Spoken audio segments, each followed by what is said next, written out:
नमस्कार, खबरबार न्यूज के विशेष कार्यक्रम बर्थडे सेलिब्रिटी में आपका स्वागत है। मैं हूं बालकृष्ण मिले और मेरे साथ आज एक ऊर्जावान व्यक्तित्व नरेंद्र सिंह जी सोलंकी बर्थडे सेलिब्रिटी का हिस्सा बने। आज इनका जन्मदिन है। सर, आपका खबरबार न्यूज में ढेर सारा स्वागत है, अभिनंदन है धन्यवाद और आपको आपके जन्मदिन पर ढेर सारी शुभकामनाएं। Thank you. मनुष्य जो जन्म लेता है और वो दिन वापस उसकी जिंदगी में हर साल आता है। कितना उत्साह और कितना उमंग का वातावरण मनोमस्तिष्क पर देखा जाता है, क्योंकि आज तो आप खुश मिजाज लग रहे हैं, बिल्कुल चेहरे पर आपके अतिरिक्त एनर्जी दिखाई दे रही है। कैसा मानते हैं जन्मदिन को लेकर, क्या कहेंगे? सर, एक हमने हिंदू धर्म में जो जन्म लिया है जी, तो हमारे हिंदू धर्म में जो जन्म लेते हैं कहना चाहिए कि मृत्यु भी निश्चित रहती है, बिल्कुल सही। लेकिन जन्म दिवस को हम एक हर्षोल्लास से मनाते हैं। जी, तो ये जो जन्म उत्सव आया है, चूँकि एक्चुअली इंग्लिश कल्चर है बिल्कुल सही कहा। और हम लोग हिंदू समाज से जुड़े हैं, लेकिन फिर भी इस चीज़ को साथियों द्वारा जो सेलिब्रेट किया जाता है, परिवार के द्वारा सेलिब्रेट किया जाता है, तो काफ़ी अच्छा लगता है और ये कहना चाहिए कि काफ़ी खुशी होती है। जी जी, चलिए, काफ़ी खुशी होती है, एक उत्साह का वातावरण रहता है, उमंग का माहौल रहता है, सारे मित्रगण आपको विशेष करते हैं खास तौर से। लेकिन खास बात ये होती है कि परिवार के छोटे बच्चे, खास तौर से आपकी मैडम, जन्मदिन का इंतजार करते होंगे। किस तरह सेलिब्रेट किया जा रहा है आज का जन्मदिन उनके साथ, परिवार के साथ? परिवार में जैसे सुबह मैं सोकर उठाऊं जी तो मिसेस और बच्चे जी मतलब केक लेके तैयार ही थे, जी, क्योंकि उनको भी समझाया गया है कि अपन सुबह सुबह जैसे केक वगैरह रहता है तो उनको नहीं, बताया गया है कि नहीं, भारतीय भारतीय परंपरा नहीं है, हम पहले देवस्थान के दर्शन करेंगे, फिर हम इस चीज़ को सेलिब्रेट करेंगे। तो सुबह सबसे पहले उठ के माता पिता, चूँकि मेरे माता जी एक्सपायर हो चुके हैं, उनकी तस्वीर को प्रणाम करा है, नहा धो के भगवान को आशीर्वाद लिया। खजराना गणेश मंदिर परिवार के साथ आया था, प्रभु के दर्शन करें और फिर घर पे जाकर उनके साथ केक काटा है। नरेंद्र जी, आप बहुत खुश मिजाज व्यक्तित्व के बतौर दिखाई दे रहे हैं। कहीं ना कहीं जन्मदिन है, लेकिन कहीं ना कहीं आपके जो विचार है वो कहीं ना कहीं हमारे जो हिंदू धर्म है, हमारा जो सनातन धर्म है, उसकी अनुकूलता लिए हुए है। जन्मदिन की बात करते तो हम बाल्यकाल की बात करते हैं। किस तरह बचपन के जन्मदिनों को, अपने बचपन को आज के जन्मदिन के मौके पर याद करना चाहेंगे? बचपन के जन्मदिन तो चूँकि अब आप बताएं कि जो बचपना रहता था, तो बचपना तो मम्मी पापा से 10 रुपये 15 रुपये एक गली बिस्कुट लेके मना लिया जाता बिल्कुल सही था। कहा। हाँ, माता पिता जैसे उनके साथ में शुरू से माता पिता के संस्कार रहे हैं। हम पूर्व में नंदानगर रहते थे। पिताजी चूँकि एक समाज सेवी भी थे और पुलिस विभाग में भी थे, उनका भी शुरू से ये कहना था कि इसको सेलिब्रेट नहीं करें बेटा अपन, तो टीबी हॉस्पिटल और जो बीमा हॉस्पिटल है अभी आज के टाइम पे, उसके पीछे कुष्ठ रोगियों का ग्राउंड पर था जी, तो कुष्ठ रोगियों का जाकर फल वितरण वगैरह पुराने टाइम पे कर दिया करते थे। वही चीज़ मानसिकता हमने बना के रखी और आज भी सोचते हैं कि हमारे बच्चों के अंदर भी वही संस्कार आए। बिल्कुल सही बात जी सर, सही बात है। और आपको तो संस्कार के साथ साथ सीख भी मिली हुई है, और बाल्यकाल में सीख मिल गई, पिता के द्वारा ही बता दिया गया था आपको कि जन्मदिन इस तरह से नहीं बल्कि निर्धन और जरूरतमंदों की सेवा के साथ मनाया जाए। क्योंकि हमारा एक प्रश्न होता है कि व्यक्ति का जन्मदिन आता है तो हम चाहते हैं कि आज की युवा पीढ़ी जन्मदिन को कैसे सेलिब्रेट करे, यह लोगों को बताने के लिए इस तरह के कार्यक्रम आयोजित किए जाते हैं। लेकिन जैसा कि आपने बताया कि आपके पिता द्वारा पहले ही बताया गया है कि ज़रूरतमंदों की सेवा करके अपने जन्मदिन को काफ़ी फलीभूत किया जा सकता है और लोगों का आशीर्वाद भी इसे कर्म करके, ऐसे ही कर्म करके पाया जा सकता है। कहीं ना कहीं जन्मदिन की खुशियाँ भी व्यक्ति को ऐसी मिलती। खास बात ये भी है कि जब बचपन में आप होते तो आप स्कूलिंग के दौरान जन्मदिन काफ़ी अच्छे से मना पाते हैं, क्योंकि स्कूल के दोस्त होते, बाद में कॉलेज के दोस्त होते। किस तरह अपने स्कूलिंग के दिनों को याद करते हैं, कॉलेज के दिनों को याद करते हैं खास तौर से? देखिए सर, कॉलेज के अंदर जो मेरा था, मैं सिर्फ पढ़े लिखे का एक रहा करता था। उस वक्त कोई राजनीति मामला भी नहीं था। कुछ मेरे मित्र थे जो अभी जैसलमेर में प्रोफेसर है, मेरे मित्र, मेरी ज़्यादा उनसे मित्र थे, शरद शर्मा करके। मेरे ज़्यादातर जो समय बीता है पढ़े लिखे उन्हीं के साथ में समय बीता था। बिल्कुल सही कहा आपने। और कहीं ना कहीं जो मित्र होते हैं वो जन्मदिन को काफ़ी याद किए जाते हैं और ज़्यादा से ज़्यादा समय भी मित्रों के साथ ही गुजारा जाता है। और जब आप हमारे ऑफिस खबरबार न्यूज़ के दफ्तर आए तो आपके साथ 4-5 मित्र आए। क्या वाकई यही मित्र है जो पिछले 3 दिनों से आपका जन्मदिन सेलिब्रेट कर रहे हैं? मैं आपको बताना चाहूँगा भाई साहब कि मैंने आपको पहले बताया कि माताजी का जो देहांत हुआ, तो परसों से ही जो मेरे मित्रों के फ़ोन आ रहे थे, बस सेलिब्रेट करना, उनको मना कराया था कि नहीं यार माताजी का देहांत हुआ है, थोड़ा अच्छा नहीं लगता है, परिवार में भी रहता है और हम भी मतलब जिस संस्कार में रहते हैं कि घर में कोई चीज़ की कमी हो गई और हम इस चीज़ को सेलिब्रेट करें, ये चीज़ उचित नहीं। लेकिन फिर भी बोलना चाहिए कि भाइयों का उत्साह देखा गया, कार्यकर्ता बोल दें, उनको भाई बोले, ज़्यादा तो सब भाई लोगों ने मेरे, उनका उत्साह देखा गया। कल रात्रि तक भी मतलब 2:30 से 3 बजे तक रात्रि तक वो ढोल ताशे और उनको मना करने के पश्चात भी उसके लिए मैंने माफ़ी भी मांगी है शहर की, और बोलना चाहिए हमारे क्षेत्र की जो जनता है, क्योंकि परीक्षा का समय चल रहा है। मैंने रात को ऑडियो के माध्यम से, वीडियो के माध्यम से भी काफ़ी लोग बताया कि इससे अगर किसी को तकलीफ हुई तो उसके लिए माफ़ी चाहता हूँ, क्योंकि बच्चों की परीक्षा चल रही है। ढोल ताशे आतिशबाजी करके काफ़ी देर तक रात्रि को लोगों की नींद वगैरह खराब। तो सभी भाइयों का इसमें सराहनीय योगदान है, मेरे और भी भाई लोगों ने, मित्रों ने, और बस वो हैं तो आज मैं हूँ। बिल्कुल सही कहा, और वो है तो आप है, और साथ ही आपका सामाजिक वजूद भी काफ़ी देखा जाता है। जिस तरह से आप अखिल भारतीय क्षत्रिय महासभा इंदौर नगर इकाई के महामंत्री हैं, किस तरह से सामाजिक क्षेत्र में, अपने समाज के क्षेत्र में आपने काम करना स्टार्ट किया? क्या वो प्रसंग रहे जिससे आप प्रेरित हुए कि हमें सामाजिक स्तर पर कार्य करना चाहिए? देखिए, वैसे समाज की बात करें तो आज हर समाज अपना अपना एक स्थान बनाते जा रहा है। हमें स्थान की बात नहीं, हम बात करें तो हिंदुत्व की, तो कहना ही चाहूँगा कि मैं चूँकि हिंदुत्व से जुड़ा हुआ हूँ और राजपूत समाज से बिलोंग करता हूँ। राजपूत समाज हमेशा गर्म खून की रहा उनका, और मैं क्षत्रिय समाज के अंदर जितनी बार भी जो कार्यक्रम में आपको ध्यान में, करणी सेना के, अभी करणी सेना का भी उसमें पद है मेरे पास में, तो कई बार हमारी जो फिल्में आई हैं उनसे छेड़छाड़ की गई। बिल्कुल सही कहा, इतिहास के साथ। हाँ, इतिहास का छेड़छाड़ की गई और इतिहास को सही तरीके से उतारा नहीं गया। मतलब हम बोलेंगे जो फिल्मकारों थे, पुराने फिल्मकारों जो अदर समाज के रही है, जिन्होंने, आपने कहीं देखा कि उसके अंदर हिंदू समाज को ऐसा क्या प्रताड़ित किया गया है कि एक ब्राह्मण जो रिया है तो उसको पुरानी पिक्चर में हास्य नायक बनाया, चोटी बता दी उसकी, उसको कॉमेडी। ठाकुर को बताया गया है कि साहब राजपूत है तो सिर्फ वो अय्यासी करते हैं, महिलाओं के ऊपर निगाह रखना, बस ऐसा बनिया के ऊपर वो पैसा कमा रहा है, तो उसको तोड़ मरोड़ कर पेश करेगा। और वो जो चीज़ वहाँ पर देखी गई वही लोगों के अंदर आज उनने एक दिमाग बना लिया। तो आज जो फिल्में आ रही हैं, हम ये चाहते हैं कि उन फिल्मों के माध्यम से समाज के अंदर एक नई चीज़ जाए, जो आज का जो युवा है, क्योंकि सोशल मीडिया से युवा जुड़ा हुआ है, जब वो उन चीज़ों को देखेगा, सोशल मीडिया पे जो चीज़ देखेंगे, हम जिस बच्चे को दिखाएंगे वही उनके मिनोरिटी माइंड में बैठेगी। तो समाज के लिए तो सतत कार्य करें मैंने, और मेरे साथ में समाज के बड़े वरिष्ठ लोगों ने, हमारे दुल्हे सिंह जी राठौर, मोहन सिंह जी सेंगर, और गौड़ परिवार से भी मेरे जो पारिवारिक हैं, मान्य लक्ष्मण जी गौड़ पूरे परिवार हैं, उनके पारिवारिक सदस्य, हम लोग समाज के लिए सतत जितना हो सकता है हम कार्यक्रम करते रहते हैं। काफ़ी एक्टिव देखा जाता है क्षत्रिय महासभा के बैनर तले आपका कृतित्व, और लगातार पिछले दिनों यूँ कहा जाए कि जितनी भी फिल्में आई है, जितना भी वातावरण निर्मित होता है, और कहीं भी ये बात देखी जाती है कि समाज के विपरीत कोई बात कही जा रही तो आप लगातार उसका विरोध दर्ज कराते। एक करणी सेना के माध्यम से आपने काफ़ी काम किया था, किस तरह का काम था, और उसे आज के स्टेटस की बात की जाए तो उस कार्य को कहाँ तक पहुँचाया गया? देखिए सब, करणी सेना का तो कहना ऐसा है कि हम जो कहते हैं वो करते हैं।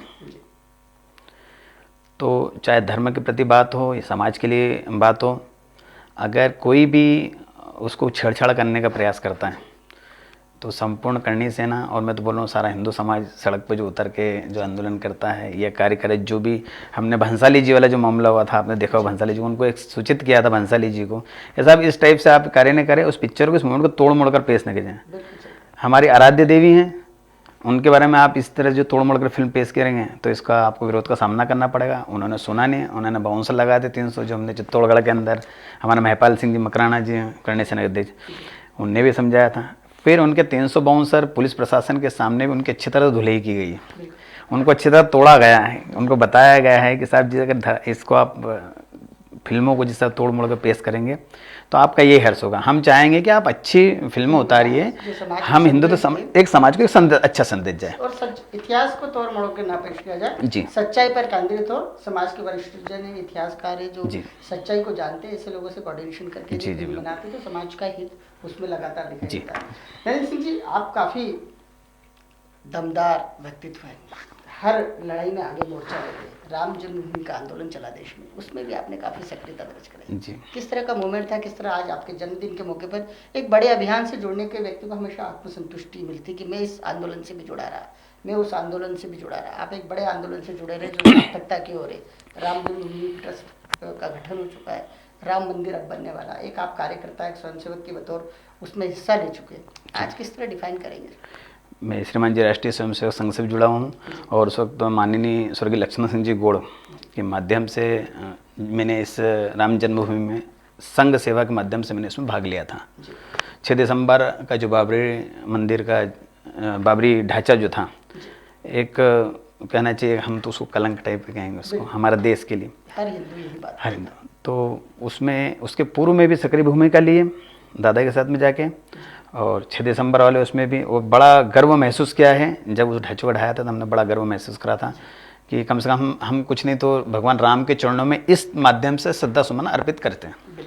तो ये हमारा उस वक्त का कार्य था। अयोध्या गए थे तो यहाँ से हमें बाराबंकी पर रोक लिया गया था, और उसके पहले भी जो मूवमेंट हुए तो कई ऐसे मूवमेंट थे कि रात्रि को हमको रोक लिया जाता था, और काफ़ी दूर जो वहाँ की पुलिस थी, उत्तर प्रदेश पुलिस, हमको पकड़ के 30-40 किलोमीटर दूर छोड़ देती थी। जब हम जंगल में रात्रि में चलते थे, कई पानी के स्थान में दादा के साथ में गले गले तक पानी में से निकल के सुबह होते होते खेतों में बैठ जाते थे, और दिन के उजाले के अंदर वहीं बैठते थे। वहाँ जो बोलना चाहिए हमारे राम भक्तों थे, ग्रामीण क्षेत्रों से भोजन एकत्रित करके हमें पहुँचाते थे। तो वो भोजन ग्रहण करके, और रात्रि का जो अंधकार होता था उस अंधकार में फिर वापस चल के उसी प्रयास रहता था कि किसी तरह से हम इस जो हमारे जो कलंक लगा हो इस कलंक को मिटा सके, और वो कलंक पूरे देश के राम भक्तों ने मिलकर मिटाया है, और बड़ा गर्व महसूस होता है ऐसे कामों से। और मैं तो कहना हमारे बच्चों को भी देते हैं संस्कार कि देश के अंदर जो भी कभी ऐसी कोई घटना हो तो उस घटना को हम नेस्तनाबूद करें। इसी तरह से सक्रिय रह के कड़ा तप करके अपना जो लक्ष्य है उसे भेजने का कार्य करें। आप काफ़ी कृतित्ववान हैं, साथ ही काफ़ी हिम्मत वाले भी कहेंगे। जिस तरह से आंदोलन का आपने एक छोटा सा प्रसंग सुनाया, लेकिन मेरी आंखों के सामने वो सारी चीज़ें दिखाई, काल्पनिक रूप से दे गई कि वाकई एक एक कार्यकर्ता किसी लक्ष्य को पाने के लिए कितनी मेहनत और कड़ी मेहनत करता है। आपके भीतर एक बहुत ही संवेदनशील हृदय है, और बार बार वो हृदय जो है समाज के लिए कुछ करना चाहता है, समाज में की कुरीतियों को हटाना चाहता है। क्या सामाजिक कुरीतियों को आप जैसी शख्सियतें कुछ दूर करने में कामयाब हुई है? सामाजिक कुरीति, समाज में फैल रही कुरीतियों को दूर करना तो हर व्यक्ति का एक कर्तव्य बनता है, दायित्व बनता है। वो किसी एक शहर का विशेष योगदान नहीं कि इंदौर शहर इसको करे, पूरे देश के अंदर ऐसे हम कुरीतियों को दूर करें। आज जो हमारे माननीय प्रधानमंत्री नरेंद्र मोदी जी कन्याओं के लिए जो योजनाएं चला रहे हैं, हमारे जो पार्टी ने चलाई योजनाएं, हम उसको कार्यान्वित करते जाएं, आगे बढ़ाएं। उसके अंदर काफ़ी कुरीतियाँ दूर हुई, महिलाएं आगे बढ़ी। पहले उनको घर से निकलने नहीं दिया जाता था। पहले हमारे राजस्थान की हम बात करें, हम राजपूत लोगों की, तो हमारे पूर्वज उन बताते थे कि बच्ची का बालिका पैदा होती थी तो उसको खाट के नीचे, पलंग के पाए के नीचे रख के मार दिया जाता था। तो ये सब चीज़ दूर हुई। आज हमारे समाज के माध्यम से हमने सब मृत्यु भोज को बंद कराया, क्योंकि कई गरीब परिवारों ने इसका वहन नहीं कर पाते। तो समाज में और भी अदर टाइप की जो कुरीतियाँ, उन सबको समाज के लोग इकट्ठे हो, उसको कुरीति को दूर करें, बस ये प्रयास रखते हैं। चलिए, आप लगातार कार्य करते जा रहे हैं, और आपकी एक संस्था है सौम्य बेटी महिला जन कल्याण संस्था समिति, इसके भी आप करता धरता है। किस तरह की कार्यशैली होती है संस्था की? क्या वाकई फायदे होते हैं इस तरह की संस्था के समाज को? मैंने आपको बताया मतलब कि चूँकि पिता का भी हमेशा ये रिया है गरीब लोगों की मदद की जाए, वही संस्कार हम में आए, और उसको किस तरह से हम इस कार्य को करें, तो इसके लिए हमने एक संस्था सौम्य बेटी महिला जन कल्याण योजना का एक गठन करा। बाकायदा उसका रजिस्ट्रेशन, ऑडिट सब होता है। हम समय समय पर गरीब बस्तियों में बच्चों को पुस्तक वितरण का कार्य कराते हैं, और गरीब बस्तियों के अंदर ठंड के टाइम पे जैसे कंबल या पुराने कपड़ों का एकत्रण करके उन जो भी बस्तियों के जो गरीब लोग रहते हैं उनको बांट के अपना कर्तव्य पूरा करने का प्रयास करते हैं कि लोगों को कम से कम जितनी मदद हो सके। तो शिक्षा के विषय में हम ये चाहते हैं कि बच्चे जो निर्धन हैं वो हमसे जुड़ें, जिनके पास में फीस वगैरह की वो नहीं हो वो हमसे जुड़ें, हम उनकी फीस वगैरह जमा करेंगे। बिल्कुल सही कहा। कहीं ना कहीं सामाजिक स्तर पर जो व्यक्तित्व सक्रिय होता है, खासतौर से आप जैसा, उनसे उम्मीद की जाती है कि आप जैसे लोग राजनीति में आए।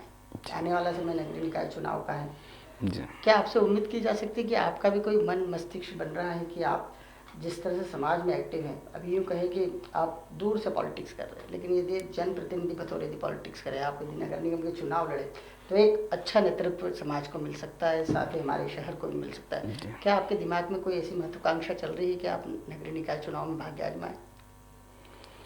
हर आदमी की एक महत्वाकांक्षा होती है, और मैं आप बताएं कि मैं युवा मोर्चा में काफ़ी टाइम काम करा। मैंने युवा मोर्चा प्रदेश कार्यकारिणी सदस्य रहा हूँ, और माननीय लक्ष्मण सिंह जी गौड़, महापौर माननीय गौड़ जी के साथ में, जो मेरे परिवार के सदस्य हैं उनके साथ में, उनके नेतृत्व में अच्छा काम करा।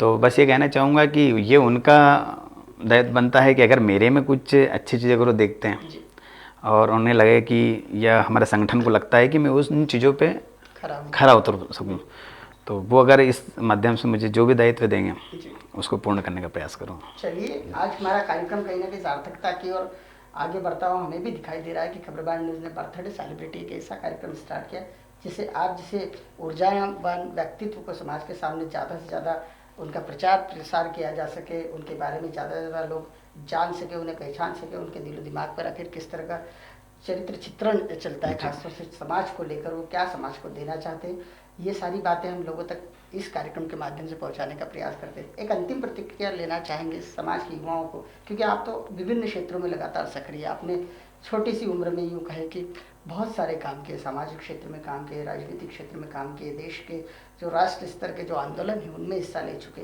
आज का युवा क्या करे, जैसे आप बड़े हैं वैसे आज का युवा भी आगे बढ़ता जाए? सभी युवाओं को लिए एक संदेश देना चाहूँगा मैं। सर्वप्रथम तो अपने माता पिता का कहना माने, क्योंकि आज के युवाओं में देखने में आ रहा है कि एक तो माता पिता को कोई बातें सुनते नहीं हैं,